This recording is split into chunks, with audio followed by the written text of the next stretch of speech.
It's 4 p.m. We bring you developing news. And the stories behind the headlines. This is Storycon. I'm Paez. I'm Ed Lingao. Some stories we're watching this Monday, July 8th. There is a 10 million peso reward for anybody who can provide credible information for the arrest of Apollo Quiboloy. A million peso reward is also being offered for information on the fugitive preacher's co-accused. Quiboloy is facing a string of charges, including a non-bailable human trafficking case. The Philippines and Japan have signed a Reciprocal Access Agreement, or RAA, in Malacanang today. This deal will allow Japanese forces to conduct drills and other military activities with their Filipino counterparts and vice versa. The first formal negotiations for the RAA were held in Tokyo in November of 2023. Senator Nancy Binay has filed an ethics complaint against Senator Alan Peter Cayetano. The complaint stems from Cayetano's remarks during the July 3 Senate hearing on the construction of the new Senate building. And suspended Bambam Mayor Alice Go is again skipping the Senate's investigation on July 10. While her counsel says Go is still in the country, the mayor is supposedly suffering from trauma. Senators conducting the probe on Pogos have warned Go of an arrest warrant if she still refuses to show up in the next hearing. Joining us today, Ana Marie Pamintuan, Editor-in-Chief of the Philippine Star and Storycon's resident political pundit, Ronald Llamas. Now back in the Philippines. Hi, happy Monday. Happy Monday. Happy Monday, Patrick, Ed, Ami. Okay, before we ask Ronald about kung anong ginagawa niya sa Mindanao, ano? Ami, first, what's on the front page layout of the Philippine Star? Medyo pareho tayo ng binabantayan. Of course, yung Reciprocal Access Agreement and all the reactions, syempre. And dagdag ko lang dun sa 10 million for Pastor Quiboloy. Binabantayan namin, may tinanggal na naman daw mga pulis sa Davao City. 19 police station commanders. Tinatanong pa namin kung ano dahilan. So yun ang mga binabantayan natin. Yung jobless rate, if you're interested, umakyat from May. Kaya lang, yung year on year, bumaba, nag-slow down. Kaya ganyan yung mga binabantayan natin. Yung jobless rate na yan, ano, yung unemployment na bahagyang tumaas. I wonder, Ronald, maybe Ronald will have the answer. If that has something to do with yung bagong graduate who joined the workforce. Siguro. Wala pa kayong balita sa ICC, Ami? Bakit? Inaabangan pa natin, di ba? Dapat within the month siya. Baka may balita nga. Mukhang meron silang bagong witness na nandun na eh. Oo nga. Pero inaabangan natin yung sinabi nga na by June or July, may lalabas na arrest warrant for former President Duterte. Pero matagal pa na 3 linggo pa naman natin sa July. So tingnan natin. Teka, Tito Ronald, anong ibig sabihin na may bagong witness na nandun na? No, Ed? Anong ibig mo sabihin na may bagong witness na nandun na? Or what do you mean exactly by that? Baka yung ICC na lang mag-announce. Kita mo to.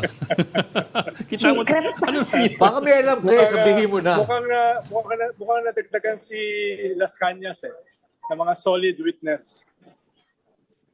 Kung Las Cañas yun, ano yun, Davao pa yun, Davao Death Squad pa yun. Mukhang merong bagong witness na medyo solid na nakalabas ng bansa at nakarating sa Den Haag.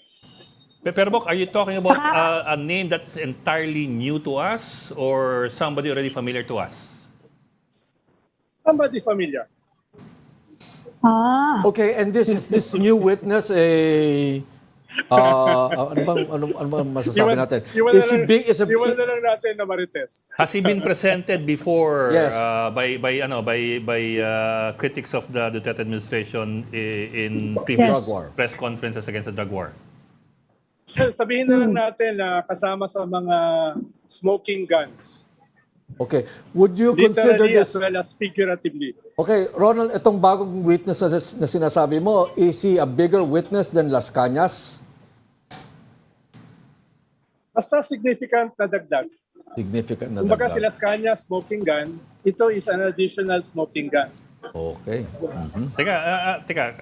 Balikan ko lang si Mato Bato kasi ano ba? Ano nangyari kay Mato Bato? Baka siya yung nakalabas doon ng bansa at nakapunta ng ICC. Ito ba si Mato Bato sa to? O Switzerland ba yun or ano?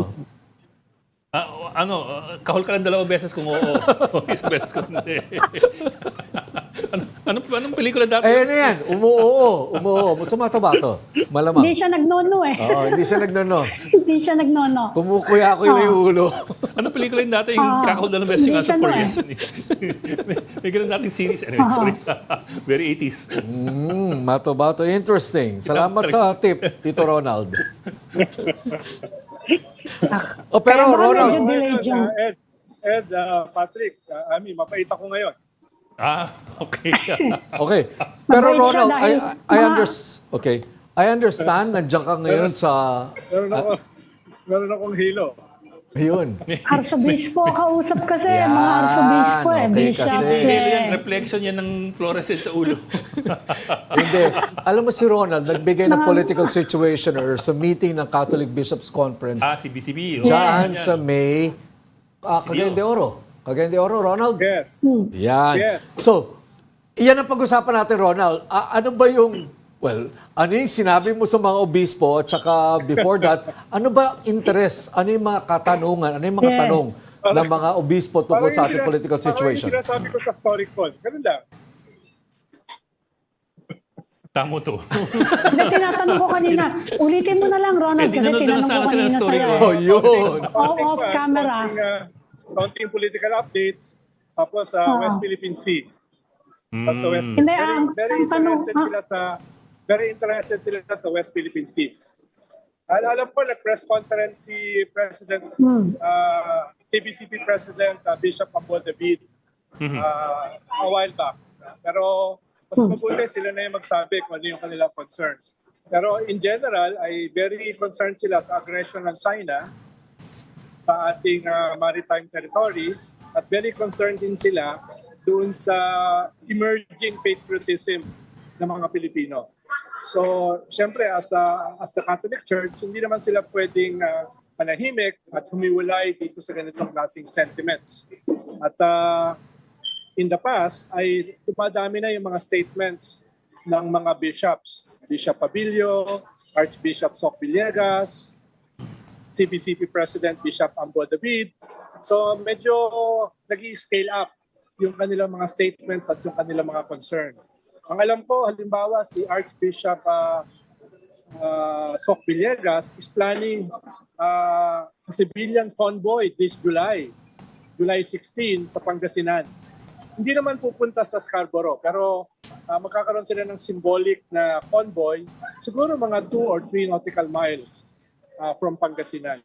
So mukhang magkakaroon ng scaling up ang simbahan in terms of active participation sa ating mga mamamayan dito sa usapin ng West Philippine Sea. Okay, alam mo Ronald, curiously, Patrick you and Ed, mentioned... actually, ang story namin dyan, mag-i-issue daw on July 25 ang CBCP ng Oratio Imperata for Peace in the West Philippine Sea. Yan yung story namin about that gathering. Pero, yun na nga, linawin ko lang, Ronald, you were saying they are concerned about patriotism among Filipinos. What do you mean exactly? Well, ano kasi, hindi kasi sapat ang patriotism eh. Dapat meron din siyang laman. Hindi sapat na i-urge yung mga Pilipino na ipaglaban yung ating karapatan sa ating teritoryo, sa ating bakuran. Kailangan malinaw din ano yung kanilang ipinaglalaban. Kailangan malagyan din ng substance yung patriotism.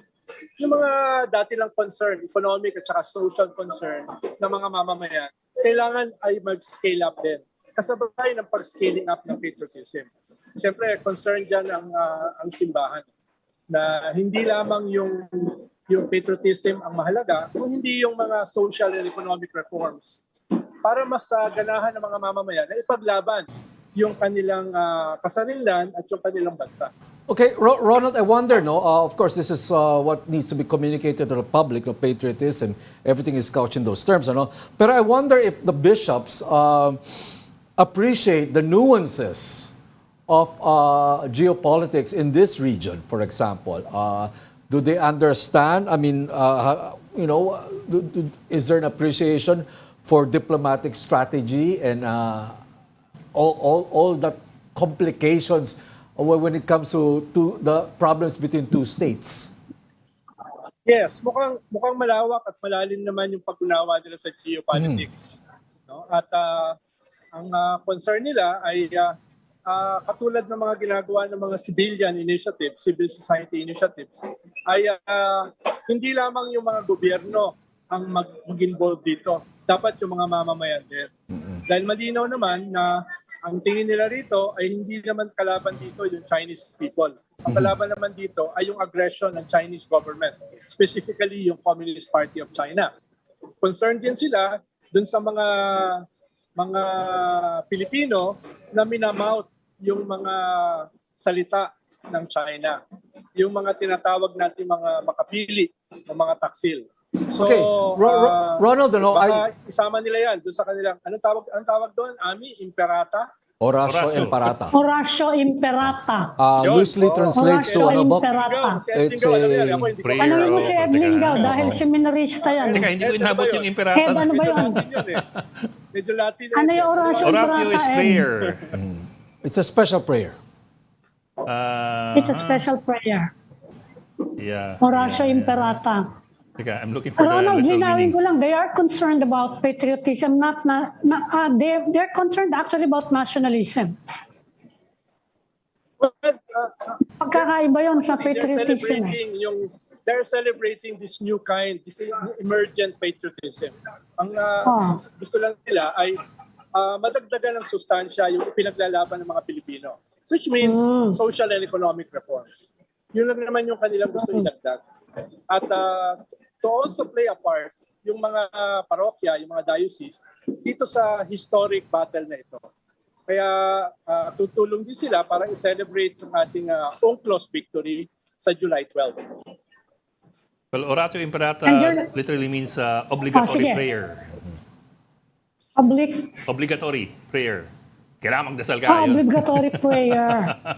Okay, babasahin sa lahat ng simbahan. Yep. Yan Sa yung prayer ending na usually binabasa ng sa lahat misa. ng simbahan. Well, we had that during COVID, remember? We also had That that every pag mass was may- ended with an Yes. Pag oration. drought o we also have that.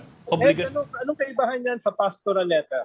Hindi. This is a prayer. This is a prayer. This is a prayer. After it's every prayer. after every mass, Ronald, parang nung panahon ng COVID, pandemic at lockdown, every mass ended with an Horacio Imperata. Okay, It's a special prayer. pag may El Nino, ganun, no, matinding drought, may Oratio Imperata para sa ganyan. Pero ulitin ko din, Ronald. Pasubcontract ko na lang sa iyo, Ed, yung aking dasal. Idam na sa akin. Ronald, sabi mo, May kaya linya ako tinatanong ng mga tao bakit interest ng bishop? You were saying yung mga mga parishioners nila, lumalapit na sa kanila at naghihingi na nga ng tulong. They are having problems already and bringing it to the church. Well, siyempre, Ami, sa lahat naman ng survey, more than 90% ng mga Pilipino ay concerned na sa issue ng West Philippine Sea. Sabi nga ng OCTA, sabi ni Professor Ranjit sa akin 2 weeks ago, sa kanilang focus group discussion, nagulat sila na very emotional na issue ng West Philippine Sea, which means na ito ay magiging election issue. No? Dahil in the past, hindi naman emotional yung issue ng foreign policy. Hindi naman emotional yung issue ng West Philippine Sea. Ang sabi ni Professor Ranjit, ang tingin nila papunta sa pagiging emotional ito at pagiging election issue. Kaya I'm sure yung mga membro ng mga parokya ay napag-uusapan ito. Yung mga membro ng mga diocese ay napag-uusapan ito. Kaya very significant yung participation ng simbahan dito sa emerging patriotism. Okay. Bok, just a bit of background there, si Edgar Mato Bato has appeared in the Senate before. Among his claims was that he personally witnessed then Mayor Duterte, this is his claim, having killed 8 times. He witnessed this daw in person. Most of them doon sa isang rock quarry daw sa may Davao City. The 8th time daw was the killing of a former NBI agent where supposedly Mayor Duterte emptied 2 magazines ng Uzi into the body of the person. Allegedly. So, yun ang mga allegations ni Mato. Siya din ba yung witness against Sara Duterte when she was mayor or vice mayor? Siya din ba yun? Sure eh. I haven't found any reference yet. Mukhang mas sila Cañas. Mukhang mas Mas sila Cañas yun. Yeah. This article from the Inquirer was in 2017. He was being shuttled in between safe houses daw during that time. Mato, I mean. So he never left the country. This was 2017. 2017. But there are later stories pa eh. So, yun. Pero But yeah, sabi ni PBBM, hindi tayo magko-coordinate sa ICC, di ba? So, are Okay. you implying that this was in coordination? Mukhang hindi naman nila binabago yung position nila last year na pwede nang pumasok ang ICC as tourists. As tourists? Tsaka pwedeng lumabas ang mga witness. Pupunta sa Samal Island, baka pupunta lang sa Samal Island, no? O kaya sa Pearl Farm, no? Ganun lang naman. Ito mga hirit ni Ronald. Tsaka pwedeng lumabas ang mga Hindi ko pa witness, diretso ko walang talaga. pipigil. Nilalaro lang. Tourist. Okay. Kaya ganoon. Pero Bok, as per your information, he is now there, abroad. Sino? Yung the subject. Ang labo kausap, ano? Sino? Biglang sino? The subject. The unnamed subject. Ayan, text mo na The lang, sige. witness. Oh, ayaw magsalita, tumatango-tango lang. Yan, text mo na lang mamaya, sige. No, okay, anyway, Ronald, granted na sabihin na natin na nandun na si Matubato, tell us, what's the significance? Does this make, anong significance ito? Does the ICC need another witness like Matubato before it can release a arrest warrant, for example, and proceed to the next step?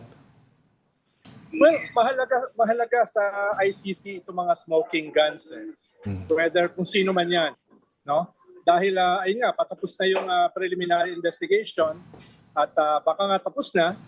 At dahil tapos na or patapos na, palabas na yung international warrant. Okay. Kaya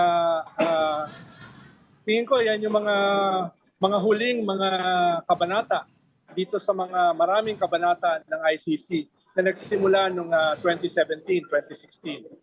Kaya tingin ko ay nakikita natin yung mga final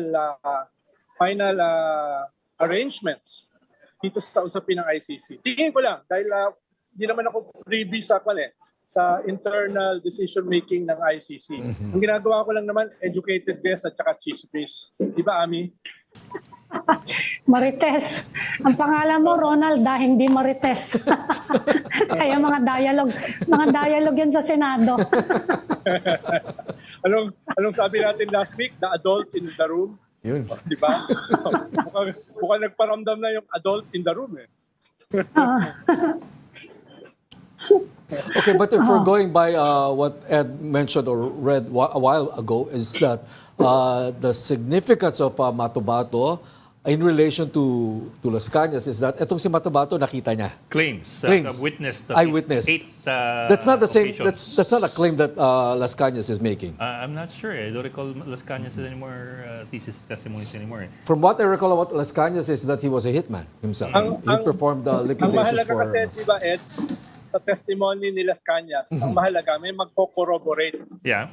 Di ba? Yun yung mahalaga eh. Yung may magko-corroborate. Mukhang meron na. Okay, yun lang. O, dagdag pa yan ni Marites, ha? Okay. Yun lang. Okay. Baka meron ka pang gusto idagdag dyan, ha? Ini-install Okay mo na kasi yun. kami. So Kaya Ronald, just... ang tanungan lang dyan, sino nagpadala doon? Ginagastusan ba yan ng ICC? May kamahalan ng pagpunta sa Daig, ha? Mahirap dyan, baka mag-headline na sa Philippine Star bukas yan. Actually, Bok, mas gusto ko itanong sa'yo ganito eh. I'm not familiar with Matubato's case. Does he have any pending cases here that would have restricted his travel abroad? And if there is any restrictions to his travel abroad, was he allowed by government to go anyway? In other words, was there any participation by government as far as his departure was concerned. Tawa lang ng tawa Yan yung naman source mo eh. tutungo-tungo na naman. No? Ako kasi marites lang eh. Hintayin natin yung mga official bodies na magsalita. Diba? Ako marites lang eh. Ito problema kay Ed, hinuhuli pa ako eh. Alam naman na hindi ako papahuli ng buhay. Okay. Sige. Ronald, dali lang. Balikan natin yung CBCP, yung pulong ng mga obispo dyan sa Cagayan de Oro. When you say that they are alarmed at the what lack of patriotism among Filipinos when it comes to the West Philippine Sea issue, ganun po ba yan? How did they phrase it? Kasi pwede balita yan mamaya eh. So gusto lang namin malaman yung eksaktong sentimento, yung paano natin i-phrase yung ano na yan, yung sentimento na yan. Marami kasi sa pinag-usapan, very internal eh. Kaya ang binibigay ko lang, yung mga general na mga napag-usapan. Yung mga specific, mas maganda na sila na magsabi. Kanina nga, nagkaroon ng press conference. Yun nga, yung tawag dyan, Ed, Imperato. Horacio Imperata. Hindi Imperador. Ba yun? Imperata. Imperata. O yun nga yung napag-usapan. No? Tingin ko may mga susunod pa mga press conferences tungkol dyan. Halimbawa, yung kay Archbishop Soc Villegas, tingin ko magkakaroon sila ng mga statements tungkol dun sa kanilang civilian convoy sa July 16 yata sa Pangasinan. Symbolic convoy. So baka dumami yung mga ganyan. Dahil nakikita nila yung importance ng mga katulad ng atin ito na civilian participation, civil society participation. No? Yun yung isang mahalaga.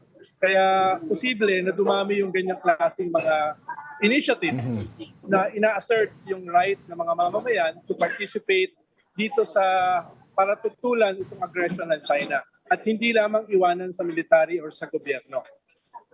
Nakikita ko na dadami yung ganyan, mag-i-scale up yung ganyang klaseng mga initiatives.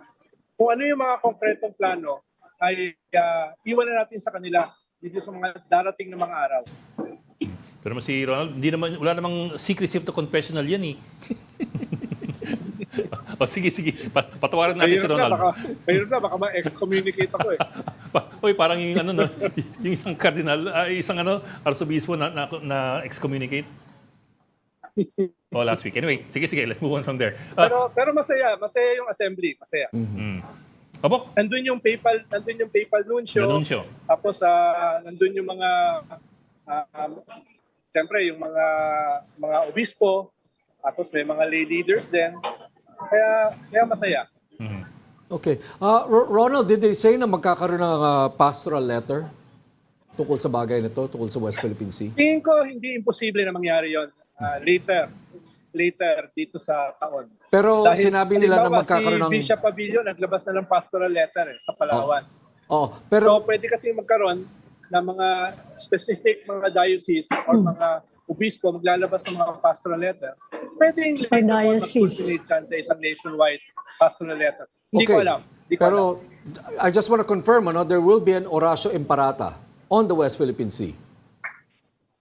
For peace on the West Philippine Sea. Magkakaroon ba, Ronald, ng Horacio Imperata on the West Philippine Sea? Yes. Mukhang yan yung in-announce kanina sa press con. Okay. Ano yung magiging laman ay hindi ko sigurado. Okay. Praying for peace daw. Praying for peace. Definitely yan ay pagtutol dun sa aggression ng China sa ating maritime territory. Okay. No, they will be praying for peace. Yan yung magiging nature ng prayer.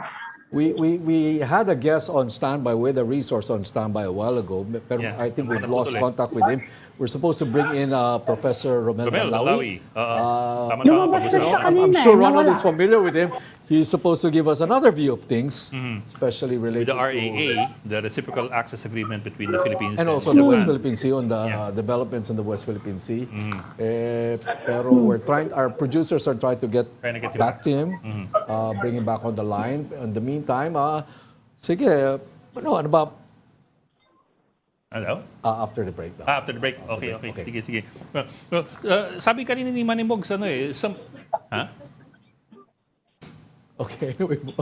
Ano po? Sorry. We're getting some instructions here from our producers. But anyway, Ronald, RRAA, Reciprocal Access Agreement, in short, papayagan na yung mga tropang Hapon, okay, na magkaroon ng na tumungtong sa Pilipinas at for joint exercises and military drills. Operations. Hindi lang drills, military operations. Military operations, so they can operate here on Philippine soil.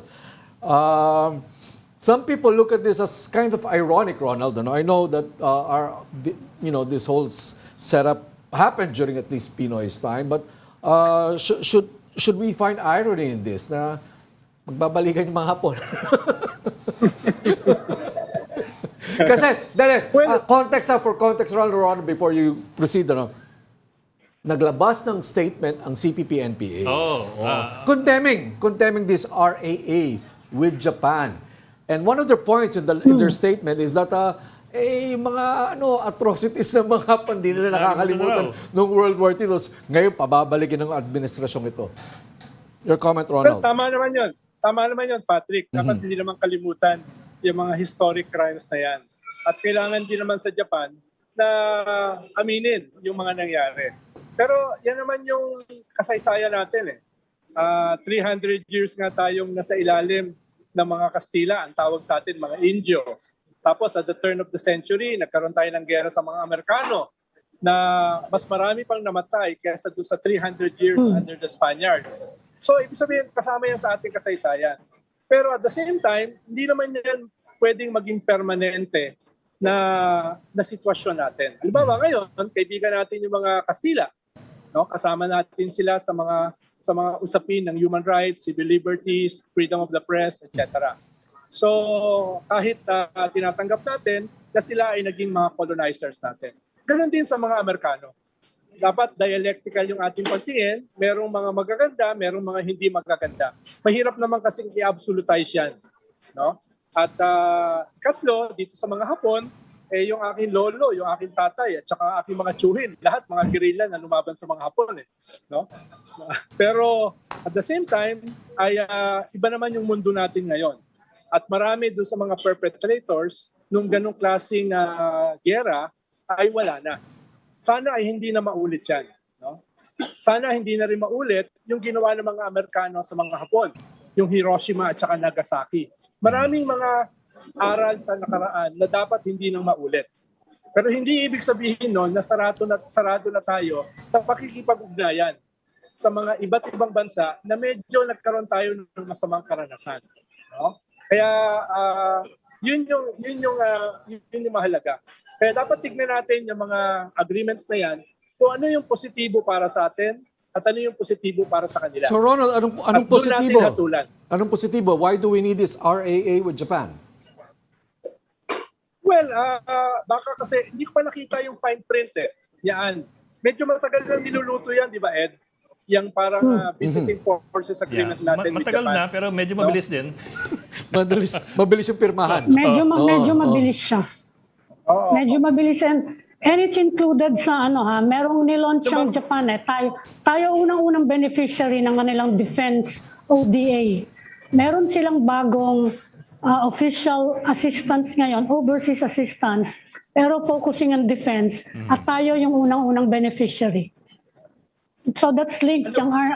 Napabilis siya dapat later in the year pa mapipirmahan tong reciprocal access na to Napabilis siya. So Ronald, I guess if we cut through the chase, Ronald, ba yan dun sa hindi siya actually Australia?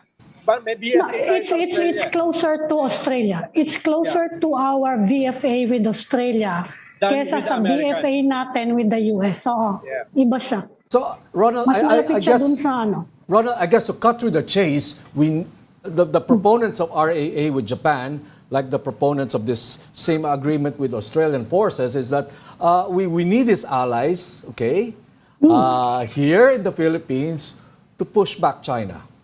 Yun lang naman, di ba, Ronald, ang pinaka-objective nito?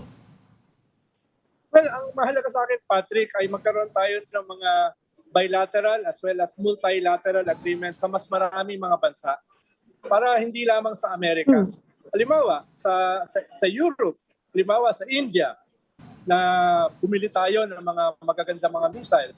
Halimbawa sa New Zealand, sana magkaroon din tayo ng bilateral at multilateral with other Latin American states. So sa akin, ang maganda kasi ay ma-diversify at mapalawak yung concern ng mundo dito sa, hindi lamang sa West Philippine Sea. Ang concern din kasi nila ay yung South China Sea, yung freedom of navigation. Huwag natin kalimutan na yung decision ng UNCLOS ay hindi lamang para sa atin. Pagkamat ang emphasis ay sa atin, yung ating maritime rights. Kasama rin dyan ay yung pag-reject ng 9-dash line ng China dahil usapin yan ng freedom of navigation sa high seas, sa South China Sea, where 30% of global trade ay dumadaan. No? Sabi nga ni President Bongbong, 50% daw. No? Pero mukhang yung data is about 25 to 30%. So, ang concern ng mundo ay hindi lang yung ating maritime rights, kundi yung kanilang trading rights sa isa sa pinakamahalagang trade routes sa buong mundo. So, mahalaga na magkaroon tayo ng ganyang klaseng mga bilateral at multilateral agreement para hindi lang tayo nakasentro o nakasandal sa isang bansa. In short, Ronald, in short, we're finding common ground, at least proponents of this RAA feel that we have to find common ground with other countries, and the common objective, the common ground is really China, pushing back China. Kaya nga, sa akin ang mahalaga, katulad ng pinapaliwanag ni Ami kanina, ano ba yung substance? Ano, hindi ko pa kasi nakikita eh. Sorry hindi ko pa alam yung mga detalye niyan. No? Kaya nga ang tanong ko kanina, mas malapit ba yan dun sa Australian DFA? Dahil mas maganda, mas maganda yung nung Australian kumpara do sa Americans. Yes. Yeah, that's true. Bok, teka, we just need it's to closer take a to break. Australia. Yeah, we just need to take a break, but we'll come back after this break to continue this conversation, so please stay with us. This is the Story Conference Group or the Storycon Group.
Channeled.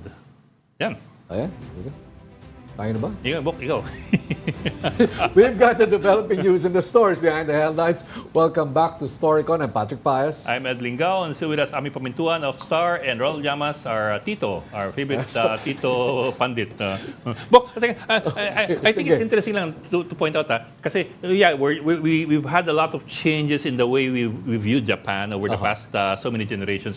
But at the same time, Japan has also been changing the way it's viewing its constitution. Yeah. Article 9 of the Japanese constitution provides that it cannot even have a military. It's Japanese Yes. self-defense force. Even the Kaya self-defense force self-defense just force. evolved later on Yes. as they tinker with the constitutional interpretation. So, Ronald, the future presence or the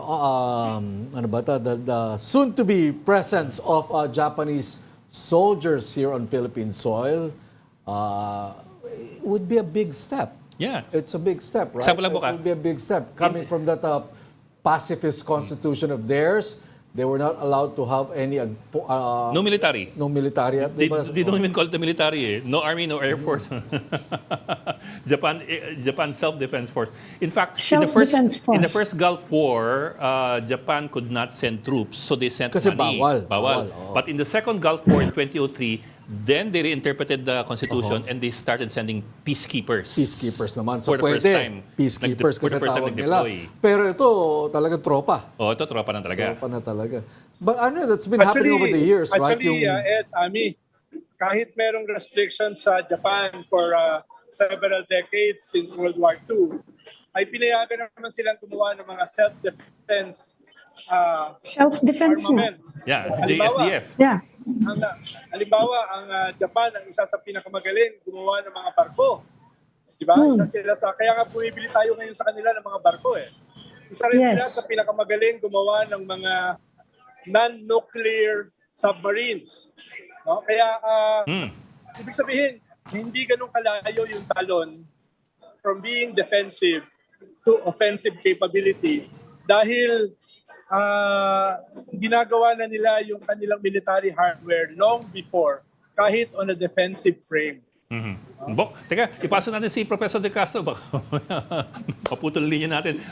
Prof. Renato De Castro, magandang hapon and welcome back to Storycon. Good afternoon sa inyo lahat, Patrick, Ami, and Ed. And Tito And of Ronald. course, Hey, Professor. si Ronald. Basta, Professor! Eto, tapos lang ng klase. Oh, okay. Akala ko nasa Malacanang din kayo eh. So, Professor, Ako we have a BFA with the Americans, we have an RAA with the Australians, and now an RAA with the Japanese. Where is this all headed? We know it's directed against China, kahit ayaw aminin kanina ni Ronald. We know it's all directed at containing China or maybe deterring China. Is this just for deterrence, or, Professor, do you see something beyond deterrence, or yung talagang aggression, or yun? Prof. well, first of all, the reason why we have this reciprocal access agreement with Japan is primarily, as mentioned emphasized by the government, is for humanitarian assistance and risk reduction. Prof Japan, of naman. course, has spent. Yes. I know it's Well, said there. that's- It's that's said there. the official, ano. That's what that's even EDCA is being said na it's for ganyan panahon disaster nila. response and all that. Yeah. But Well, at this point in time, of course, that's the primary focus, given the fact that, in terms of geography, the Philippines and Japan are, of course, located in what we call the Ring of Fire. So these natural disasters that Japan experienced is also experienced in the Philippines. And, of course, in terms of humanitarian assistance and risk reduction, the Japanese Self-Defense Force and other civilian agencies have, of course, experience plus the technology to provide assistance to us. Pero Prof, at the Yes. same time, we also share something with Japan in that we both have disputes with China, us on the West Philippine Sea side, and Japan with Senkaku versus the Chinese. So that's also another way of looking at it. Yeah, of course. The fact that we're also both treaty allies of the United States. Right. Outside of, in fact, the process has begun ever since during the time of Gloria Macapagal Arroyo, when Japan became concerned that we are gravitating too closely to the Chinese. That's the time that we started having this dialogue with Japan. What we call the 2+2. You have the defense and, of course, the foreign ministry interacting with their counterparts in the Philippines. So that basically began the process. And, of course, during the time of the late President Benigno Aquino, Ronald, of course, was present there when we had the declaration. This was June 2015. I don't know whether Ronald was with the late President Benigno Aquino in Tokyo when, of course, you have this declaration that created what I call the Philippine-Japan Security Partnership. And, of course, a landmark development happened last April when you have, of course, the formation of the Trilateral Security Summit between Japan, the Philippines, and, of course, the United States in Camp David in Maryland, and also, of course, by President Joe Biden. So, again, this is what happened today is a continuation of that process of ensuring that the creation, a formation of a very vibrant Philippine-Japan security partnership. Okay. Professor, mukhang nasa close ako ng panahon na yun wala sa Japan. Pero di ba, noong time after Scarborough Shoal, that's the time that the Japanese offered yung Coast Guard vessels. This was happened when the late I've President... I've talked to some Japanese officials. Sabi nga nila, kasama nga yung humanitarian, hindi daw sila makapagpadala dito ng mga sundalo to help kapag may mga disaster tayo. Saka tama nga si Professor, yung mga equipment hindi nila basta-basta madala for quick response. Pero itong cooperation natin with them, itong defense cooperation, it includes, ang focus kasi ngayon ng Japan is hybrid warfare na eh. Hindi lang ganyang maritime, hindi lang ganyang mga threats, pati yung cyberspace, lahat-lahat na, pati disinformation, lahat yan, kasama na yan sa mga inaayos nila na cooperation with allies. Kasama na yung US, kasama tayo. Kasama yung mga like-minded countries. So ito, it's just one of the steps. Isa sana namin na pwedeng i-emphasize sa negosasyon with Japan. Dahil napakaganda o napakagaling ng Japan sa shipbuilding. Sa tech, Sana ay hindi lamang tayo makakuha ng mga bagong mga Coast Guard vessels sa kanila. Sana ay turuan din nila tayo ng technology nila. Dahil yung Japan nag-aaral sa Europe eh. Yung mga disenyo halimbawa, yung kanilang mga boats, yan ay sinasubcontract nila sa France. Tapos kung natutunan na nila, sila na yung gumagawa. Sana meron ding ganung transfer of technology sa atin. Dahil napaka-strategic yung ating Subic Bay para sa shipbuilding. Yan yung isang pwedeng growth corridor ng ating bansa, shipbuilding. Hindi lang dahil kailangan natin, kundi kailangan ng buong reyon. At ang mahalaga dyan ay transfer ng technology. Ang nagde-develop ng shipbuilding natin, Ronald, is the South Korea. Yes. Sila yung partner natin dyan. Although ang sabi ng mga Japanese naman, they are always willing, they are more than willing, hindi nila sasabihin yun, pero they are more than willing than the Americans to transfer technology. Kung makakapagpadala tayo, meron na tayong mga ganon eh. Pero siguro with this, pwedeng ma-intensify yan. They need a framework eh. Diba? The cooperation needs a framework. Prof, baka lang sakaling alam po ninyo, kasi I was looking at the VFA we had with the US. I'm wondering how this RAA with Japan compares to the VFA of the US. Kasi sa VFA ng US, may pagkadehado tayo ng kaunti dun sa criminal jurisdiction. For example, I'm looking at Section 5, letter D, na Philippine authorities will, upon request of the US, waive their primary right to exercise jurisdiction Except in cases of particular importance to the Philippines. But ang default is that we waive our right to criminal jurisdiction. That's the US VFA in the Philippines. I'm wondering kung meron tayong ganun with the Japanese Hindi ko pa kasi nababasa eh. I was reading it earlier, pero hindi ma-download ng ng smartphone ko eh. Pero ang significance ito in terms of geography. Kasi any visiting force agreement, status of forces agreement is small. Yes, sir. Americans, of course, have been conducting joint exercises with the Philippines. In theory, we could also send Filipino troops to the United Yes, States. sir. But of course, this is a geographic and logistical challenge. It will be very expensive for the armed forces of the Philippines, let's say, to send an entire battalion of, let's say, Army, Marine, Yes, sir. to conduct joint military exercise with their American counterparts in Guam or Hawaii or California. The same is true with our status of force agreement with Australia. But given the geography, the distance between Japan and the Philippines, it's a practical matter if we could send a battalion or a regiment of Philippine Marines or a Philippine Army contingent to conduct joint exercises with the ground self-defense force. Kasi Okinawa is not very far. Yeah. Japan is not very far. And in fact, I think 1 or 2 years ago, when he was still the Army commander, General Romeo Browner was invited by the Ground Self-Defense Force and the United States Army, the United States Army in Japan, for an observer status in a joint U.S. Army Japanese Ground Self-Defense Force military exercise at Camp Sama. So I still remember General Browner saying, we should send a contingent of Philippine Army troops. Kasi again, the distance is not very far.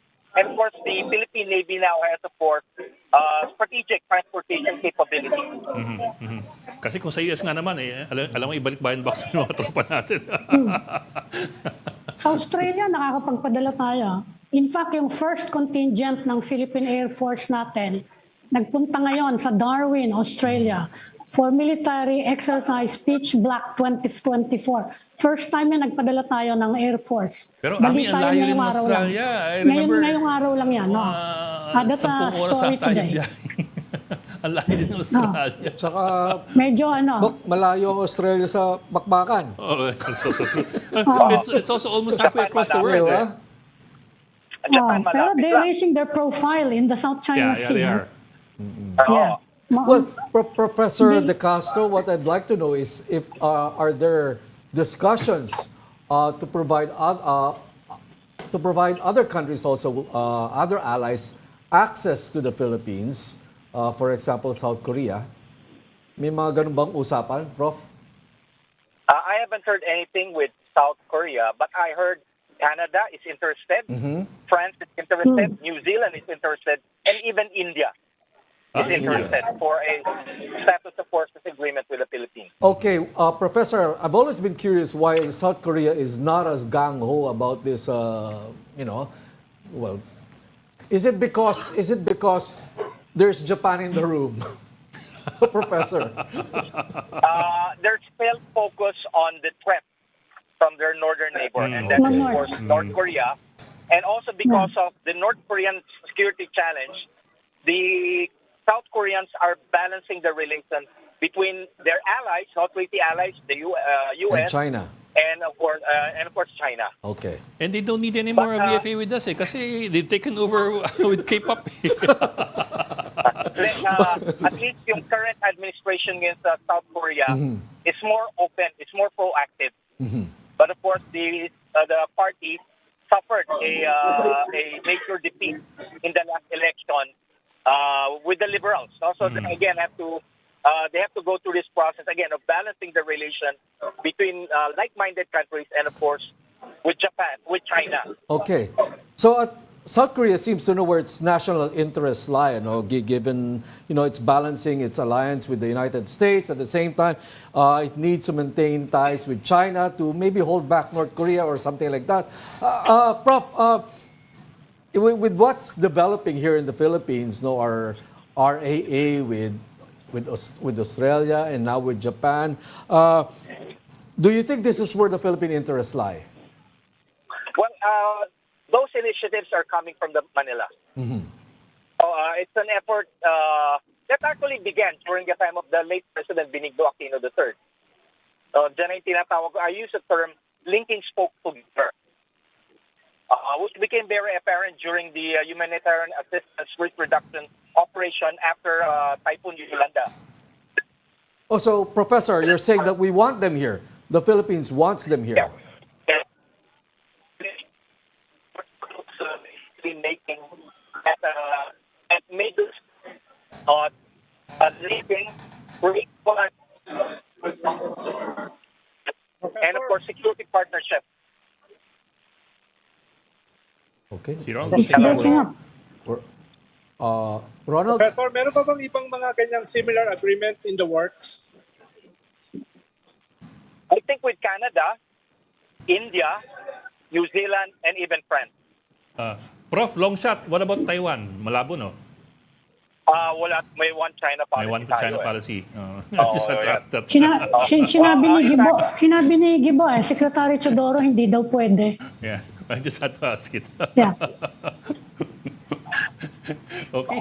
Although US merong treaty with Taiwan, ha? Yeah, they do. Ewan ko. They have an MDT with Taiwan. Kaya ewan ko It's also anong... called an MDT, a Mutual Defense Treaty, I think. Yes. No.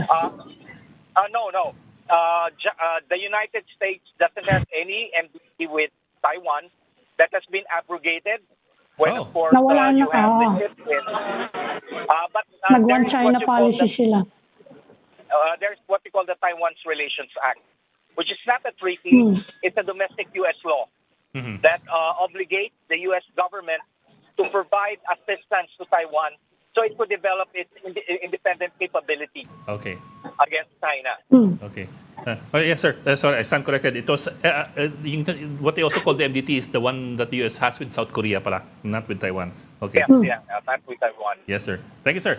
Well, maraming salamat. Patrick, Yes, Patrick, Ronald. ano nangyari kay Panlao, yung kaibigan ni Professor De Castro? Biglang nawala. Kanino? Nag-disappear. Sino to? Malawi. Sino? Si? Talaga si Si? Ronald. Nawala eh. Dito siya kanina eh. Communication Sino? problem. Communication problem Sino? na. Si? Baka Kaibigan ni bukas. yun eh. Best friend ni Professor De Castro yun. Technical problem. Si Professor Banlawi. Again, I think he's now based in a university somewhere in Diliman, but definitely not our alma mater. Somewhere in Tiliman. Meron pa ba? Meron pa ba professor na somewhere in Diliman pero not UP? Meron pa siguro. No? Well, Meron pa rin Ateneo. siya. Ateneo University. Nang-intriga ba ito? New era. Sarap ng mga tao. Kaya talaga. May Confucius Institute dun eh. Okay. Sige. Of all the places, dun pa may Okay, sir. Maraming salamat. International Studies Professor Expert, Professor Renato De Castro. Sir, thank you for joining us this afternoon. Thank you very much. Thank you, And Professor. kay Ronald. Thank you, Prof. Okay, Ronald. Okay, thank you for joining Storycon today. I'm Pamintuan, editor of the Philippine Star, and Tito Ronald Llamas, our resident political pundit, all the way from Cagayan de Oro City. Join us again tomorrow at 4 p.m. for the Storycon. I'm Ed Lingao. I'm Patrick Paez. We are One News, all sides, all the time.